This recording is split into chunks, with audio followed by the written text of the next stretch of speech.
श्रद्धाशील बंधुओं एवं श्रद्धाशील बहन, आप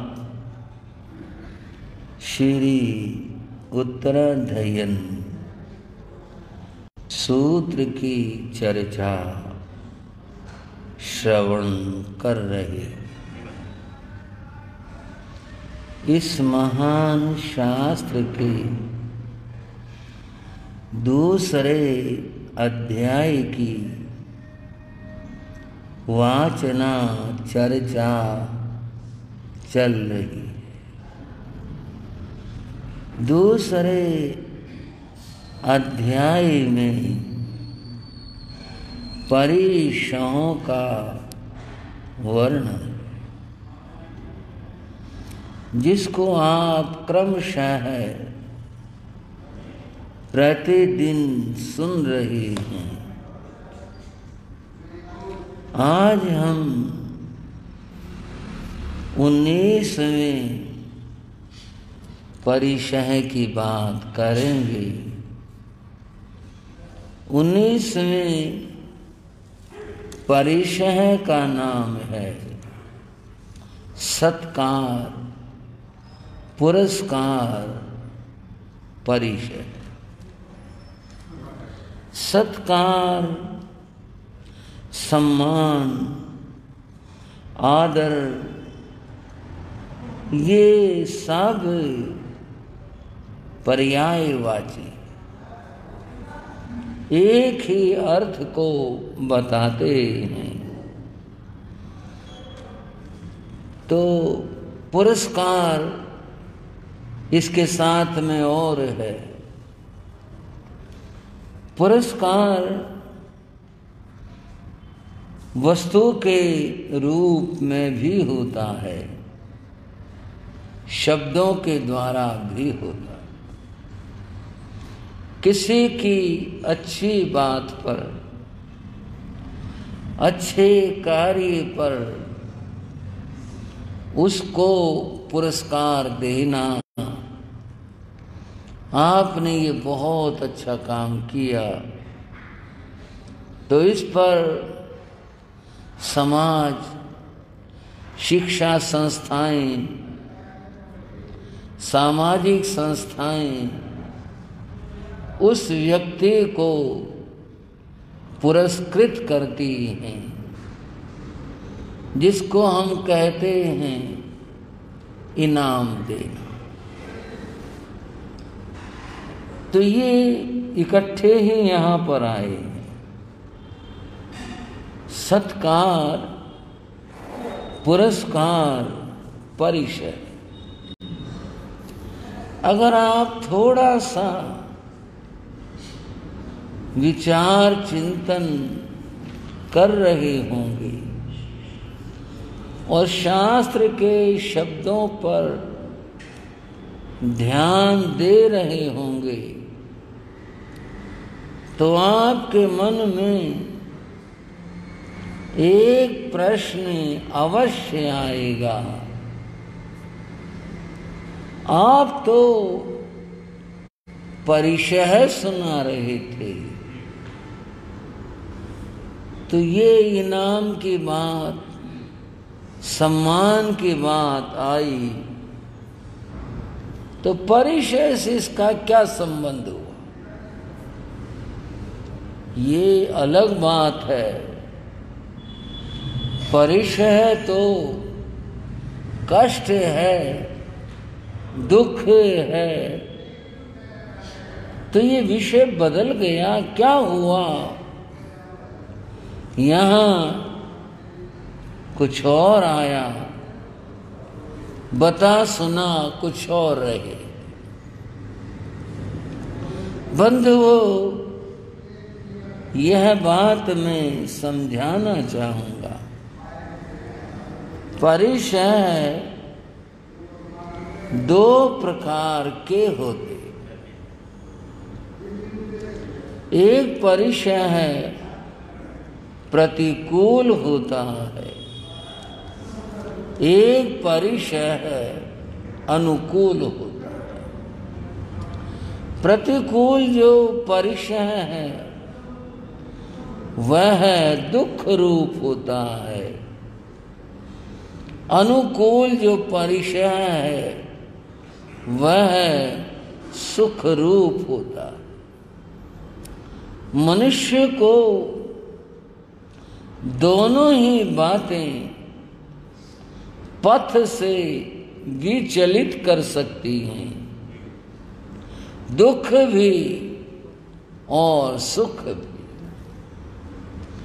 कभी कभी तो ये भी देखा जाता है, दुख में तो आदमी बड़ा दृढ़ मजबूत रह लेता है, लेकिन सुख विचलित कर देता है। सुख तो आदमी को भटका देता है, और जहां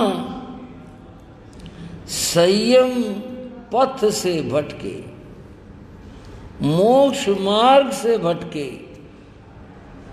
उससे बड़ा परिचय है संयमी का, साधु का, और कुछ नहीं। संयम से भटक गए तो बात ही खत्म हो गई, मोक्ष मार्ग से भटक गए फिर शेष क्या बचा? ये जो अनुकूल परिचय है ये और भी ज्यादा खतरनाक होते, और ज्यादा कष्टदायक होते। बंधुओं, पीछे आपने धर्म चर्चा में अर्णक मुनि का प्रसंग सुना था। एक साधु था, उसे गर्मी में आहार को, गोचरी को जाना पड़ा। बहुत गर्मी थी, पांव जल गए, सर जल गया, बहुत परेशान हुआ। वह कहीं छज्जे के नीचे खड़ा हो गया, बहुत व्याकुल था। यह उसके लिए उष्ण परिशह था, कष्ट था, सब कुछ था, पर संयम छोड़ने का भाव मन में तब तक नहीं आया। उसके जीवन में उसी प्रसंग में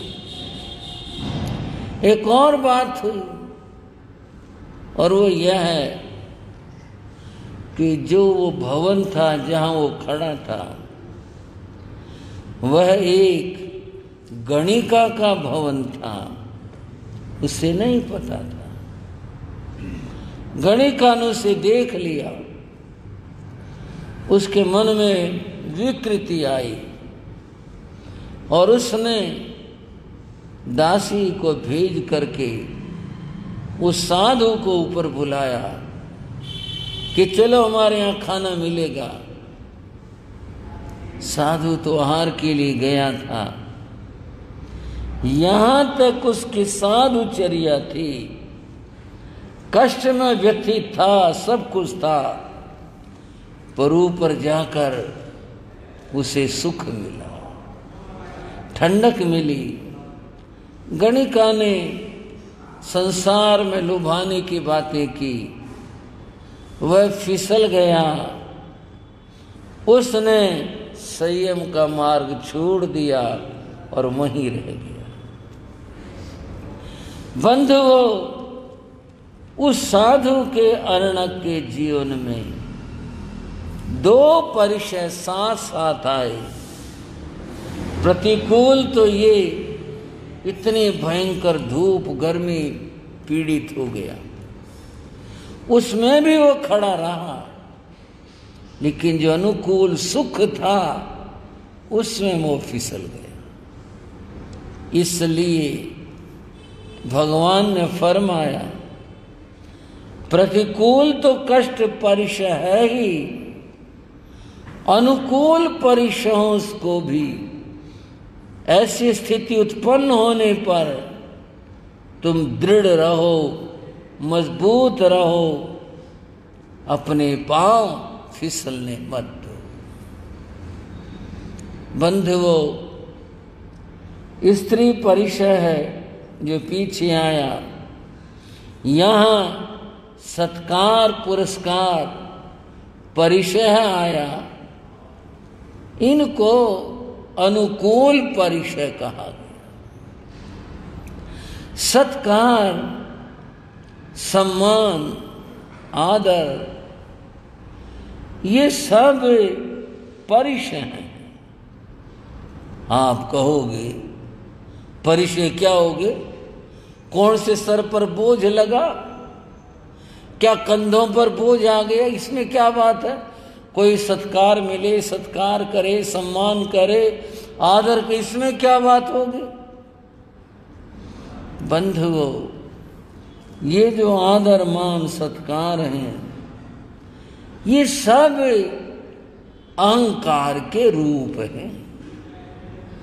किसके रूप हैं भाई? मान कषाय के रूप हैं। इनसे मान कषाय के वृद्धि होती है, और जहां अभिमान आ जाता है बंधुओं, मामला उस व्यक्ति के जीवन में पथ से भटकने का हो जाता है। इस सत्कार सम्मान के लिए आदमी क्या नहीं करता।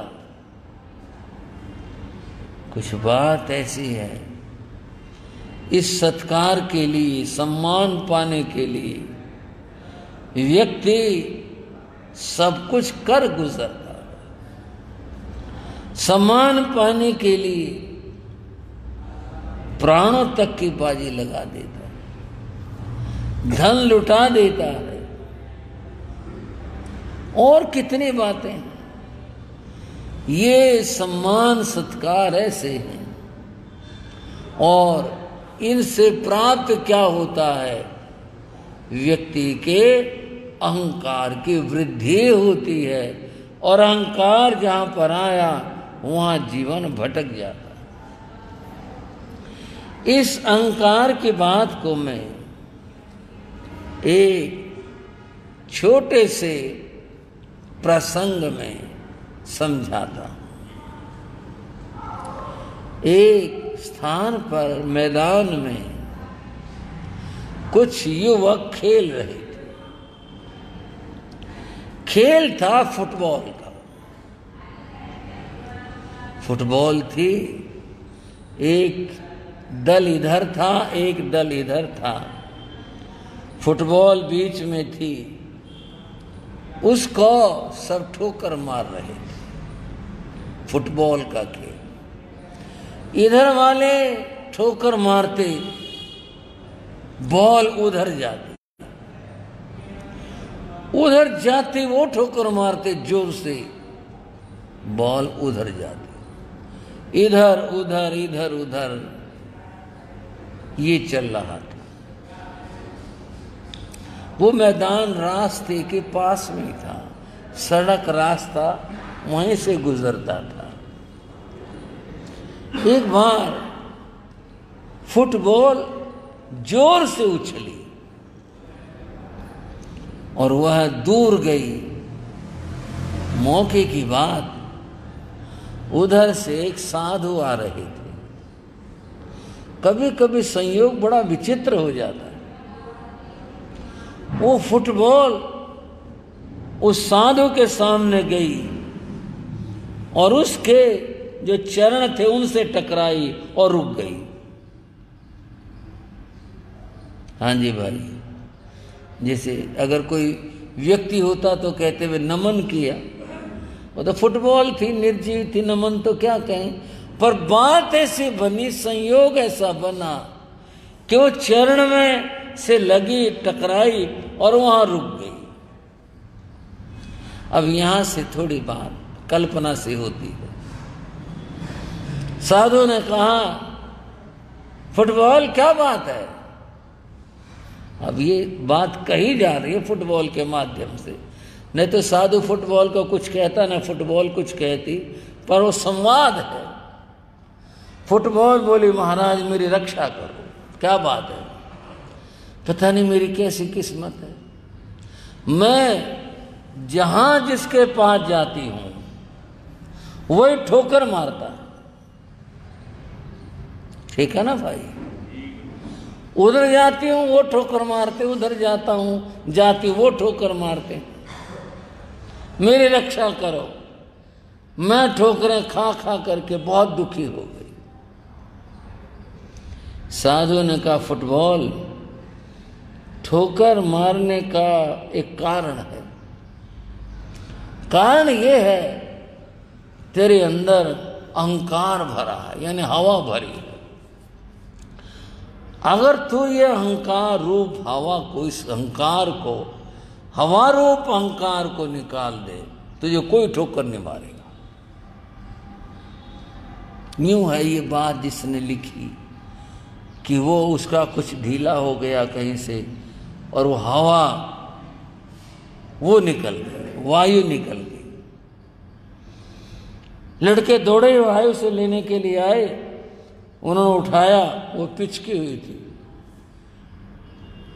जोर से चिल्ला के बोला बड़ा पंचर होगी, कुछ नहीं बेकार, डाल दूसरी लाओ। उसको डाला और वो चला गया। बोला पंचर होगी तो पंचर होगी, बेकार है।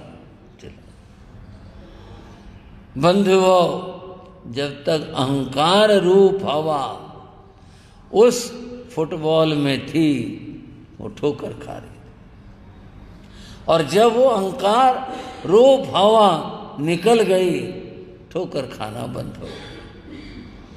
यह जीव, यह आत्मा संसार में ऐसे ही ठोकर खाती हुई फिर रही, कभी इस गति में, कभी यहां कभी वहां ठोकर खा रही है।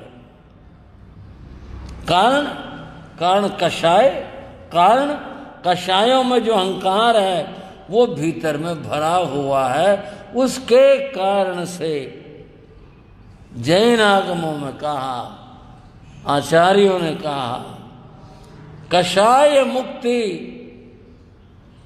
किल मुक्ति नहीं। कषायों से छूट जाना ये मोक्ष है। अंदर से ये हवा निकले तो बंद हो, फिर मुक्ति प्राप्त हो। सत्कार पुरस्कार समझ लो। अभी आपको समझाऊं, अपने को समझाऊं, किसको कहूं ये बात? शास्त्र तो सबके लिए कह रहा है। ये सत्कार, ये पुरस्कार उस अहंकार की वृद्धि करते हैं, उसको बढ़ाते हैं, और जितना अहंकार बढ़ेगा मोक्ष से दूर जाएंगे, और जितना ये कम होगा उतना ही मोक्ष के करीब जाएंगे। अहंकार की कुछ बातें सोचने के लिए महाभारत में इस तरह से कही गई, जरा रूपम हरति। मनुष्य अपने रूप का अहंकार कभी मत करना, अपनी सुंदरता का अहंकार कभी मत करना, क्योंकि बुढ़ापा जब आता है सारी सुंदरता खत्म हो जाती है। कितना भी सुंदर चेहरा, अब क्या कहूं, बुढ़ापा आने पर फिर तो झुर्रियां, और क्या कहूं, आप विज्ञ हो, आपको सब ज्ञात है, जो कुछ होता है पता है आपको।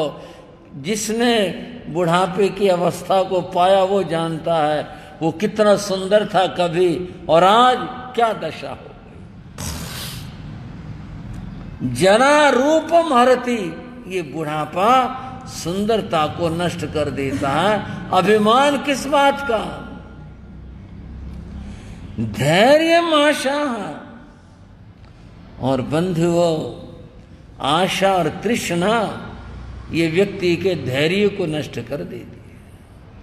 जब भीतर में तृष्णा जागती है, ये मिल जाए, धैर्य नहीं रहता, चलो कोई नहीं कल मिल जाएगा, परसों मिल जाएगा, फिर नहीं नहीं, आज और अभी मिलना चाहिए। इसी समय ये तृष्णा धैर्य को नष्ट कर देती है। और मृत्यु प्राणान, मृत्यु प्राणों को नष्ट करती है। आप कहेंगे बात तो अहंकार की थी, चलते हैं कहीं तो पहुंचेंगे, देखते हैं महाभारतकार कहाँ पहुंचाएंगे।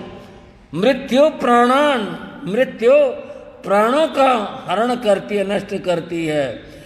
धर्मचर्यामसूया, और निंदा, सुनो श्रावक श्राविकाओ, हम सबके लिए ये बात संतियों के लिए भी है, आपको क्या कौन सबके लिए है। धर्मचर्यामसूया, निंदा और चुगली धर्मचर्या को नष्ट कर देते हैं।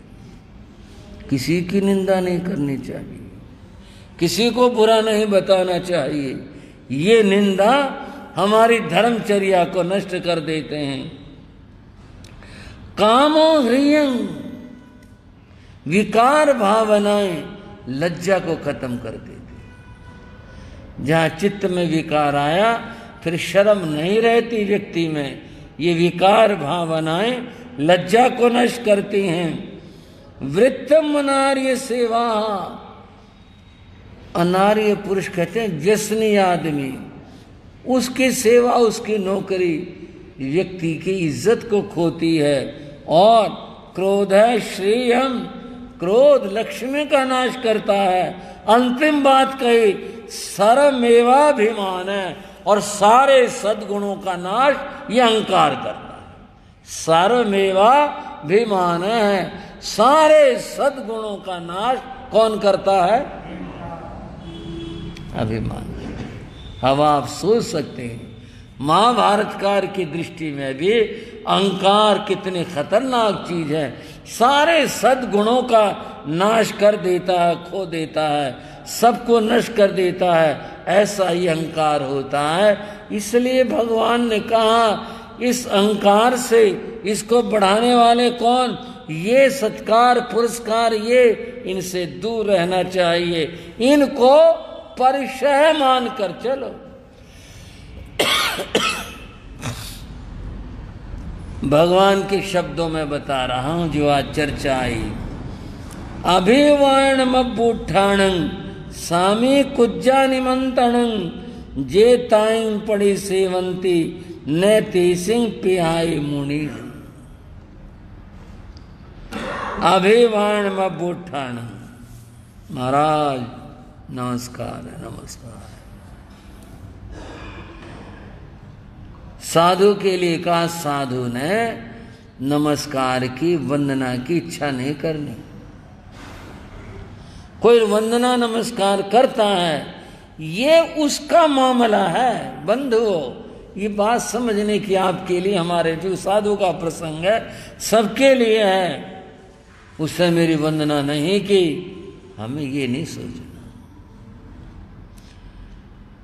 जो ऐसा वंदन आदि नहीं करता है, हमें उसके लिए द्वेष नहीं लाना। ये तो बड़ा अहंकारी आदमी है, साधु को देख के झुका भी नहीं, वंदना भी नहीं करे। नहीं, तटस्थ रहो। वंदन किया न किया ये मामला उस आदमी का है, तुम्हारा नहीं है। तुम अहंकार नहीं करना। और कहा आदर सत्कार, खड़े होना आदि आदि ये सब है।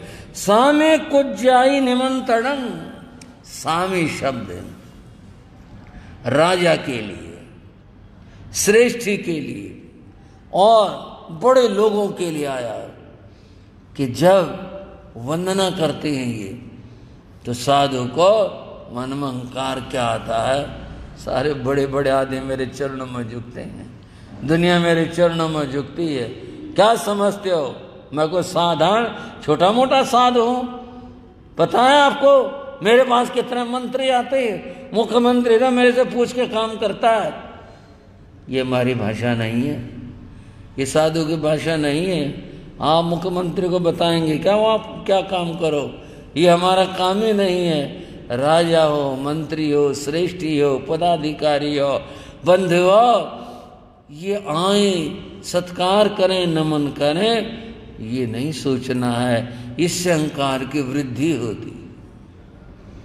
बंधु थोड़ी सी बात समझ लें। किसी आदमी का एक थानेदार से दोस्ती हो जाए, भाइयों सहज बात है, गृहस्थों की बात है।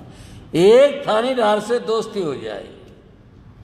मेरा अपना ख्याल है, इतना अहंकार थानेदार को नहीं होगा जितना उसको अहंकार है।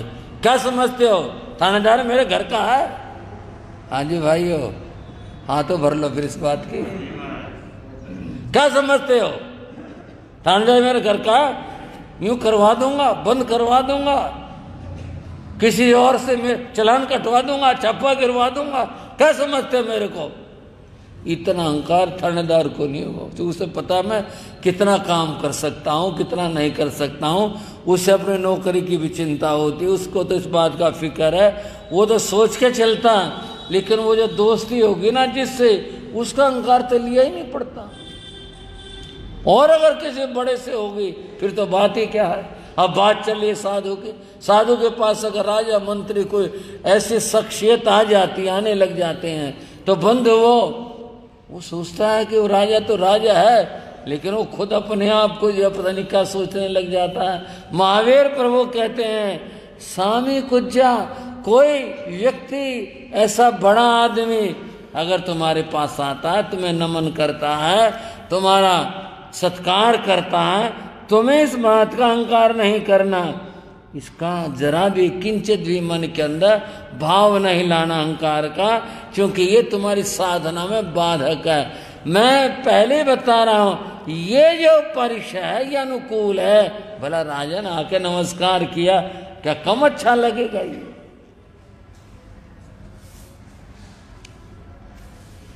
उस जमाने की बात है जब देश में स्वतंत्रता आंदोलन चल रहा था। एक जगह जवाहरलाल नेहरू आया था, भाषण था वहाँ। तो होता ही है भाई कि भी कौन माला डालेगा, कौन जो आगे से अटेंड करेगा, या आलोचना ना सोच रहा, मैं तो बात बता रहा हूँ। होता ना मामला भाई, कौन क्या पकड़ेगा, कौन क्या देगा, बड़ा गृहस्थों में इस बात का क्रेज और बात होती है।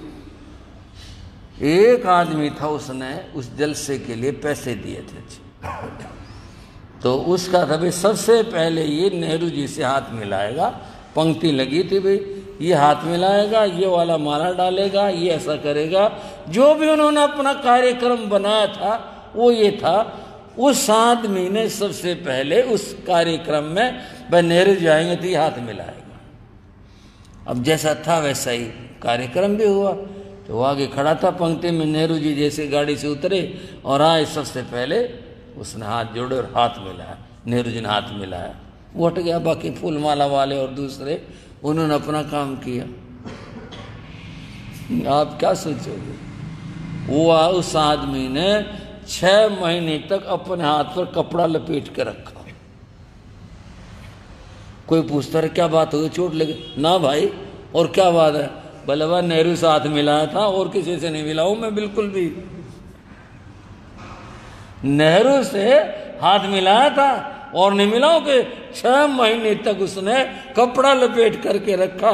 क्या बताऊं आपको, ये गृहस्थों का अहंकार कैसे कैसे होते हुए। नेहरू से हाथ मिला लिया, इतनी बड़ी बात हो गई कि बस और किसी हाथ ही नहीं मिलाना।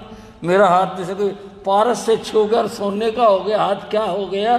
मैं नेहरू से हाथ मिला रखा, इसलिए कपड़ा ढक के रखता था। वो कितना मन के अंदर किस तरह के भाव है। भगवान कहते हैं इन सब के लिए, नहीं नहीं, कोई आकर के राजा नमन कर रहा है, तुमने अहंकार नहीं करना को राजा मेरे पास आ गया, राजा ना करके मेरे को जो है नमन कर लिया। ऐसे भाव नहीं लाने हैं। मन के अंदर जो भी है वो नम्रता को रखना है। ये इस तरह के परिचय हैं जो साधु को साधना से भटका देते। एक बात कही गई, इस अहंकार के लिए संपूर्ण कुंभोन करोति शब्दम। अगर घड़ा पानी से भरा हुआ है, संपूर्ण कुंभोन करोति शब्दम, तो आवाज नहीं होती, वो छलकता भी नहीं है। अब ये अनुभव तो बंधु बस एक पीढ़ी विशेष को हो, तो बाकी कौन जाने किसने घड़ा सर पे उठा के देखा। हमारी माताएं बहनें पहले लाती थी तो कभी भी घड़ा खाली नहीं लाती, ऊपर तक भर करके लाती थी, क्योंकि जो भरा हुआ घड़ा है वो आवाज नहीं करता और छलकता नहीं है।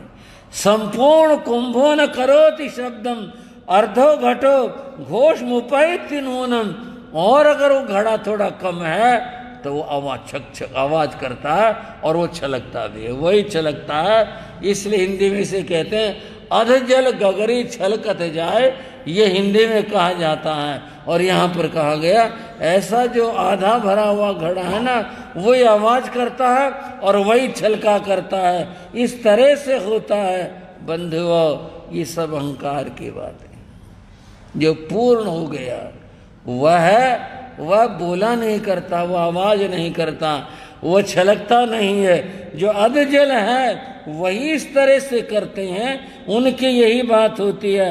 अतः व्यक्ति को अहंकार नहीं, उसको पूर्ण होना चाहिए। पूर्णता जिसे प्राप्त हो गई उसको फिर किसी तरह की इस तरह की चेष्टाएं करने की आवश्यकता कभी नहीं हो। एक और बात कही, मछली गंभीर जल में रहती है, कितना पानी होता है। आज तक कभी किसी ने मछली की आवाज सुनी?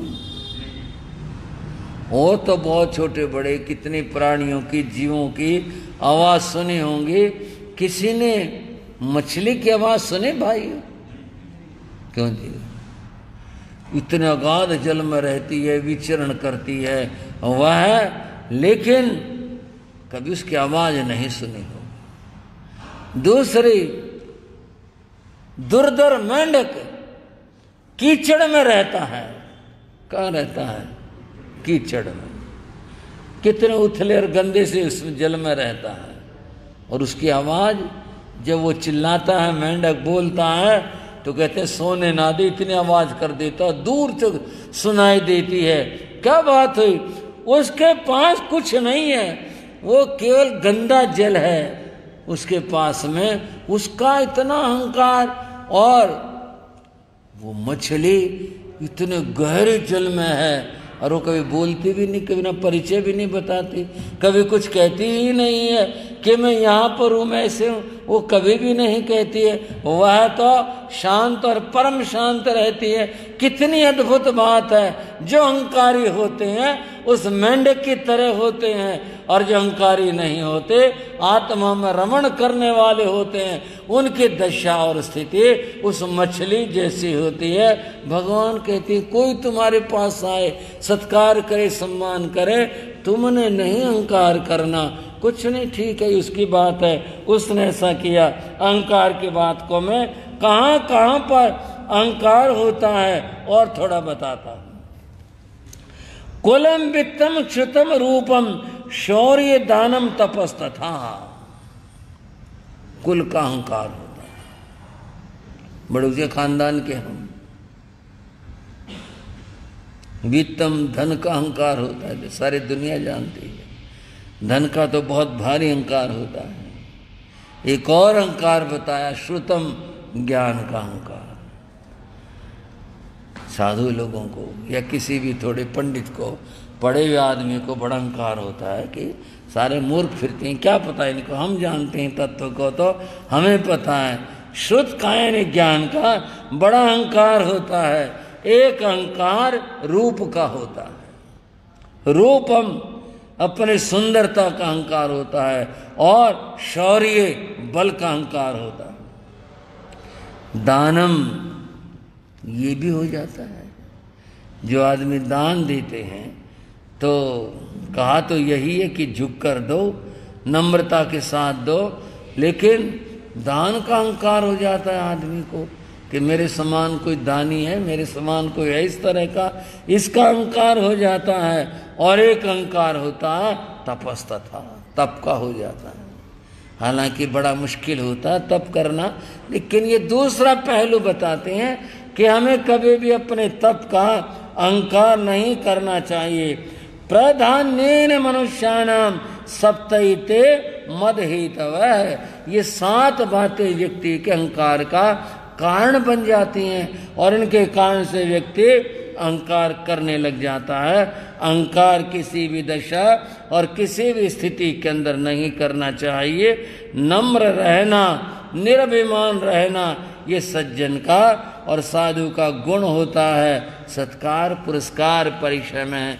भगवान ने यही बात बताई है कि अहंकार नहीं करना, अहंकार मोक्ष में बाधक है। अहंकार जहाँ पर होगा व्यक्ति मोक्ष से दूर चला जाएगा। अतः निरंकार रहना ये इस परिचय को जीतने का मार्ग है। जो निरंकार रहेंगे होंगे, इस परिचय को जीतेंगे, वे अपना कल्याण करेंगे। इसके साथ आज की चर्चा को विराम देता हूँ। चत्तारि मंगलम, अरिहंता मंगलम, सिद्धा मंगलम, साहू मंगलम, केवली प्रणतो धम्मो मंगलम। चत्तारि रघुत्तमा, अरिहंता रघुत्तमा, सिद्धा रघुत्तमा, साहू रघुत्तमा, केवली प्रणतो धम्मो रघुत्तमो। चत्तारि शरणं प्रविज्यामि, अरिहन्ते शरणं प्रविज्यामि, सिद्धे शरणं प्रविज्यामि, साहू शरणं प्रविज्यामि, केवली प्रणतं धम्मं शरणं प्रविज्यामि। ये चारे शरण दुख हरण जगत में, और न शरणा कोई होगा। जो भव प्राणी करे आचरण, उसका अजर अमर पद होगा। उसका सदा ही मंगल। मंगल आशीर्वाद, मंगल आशीर्वाद, मंगल आशीर्वाद।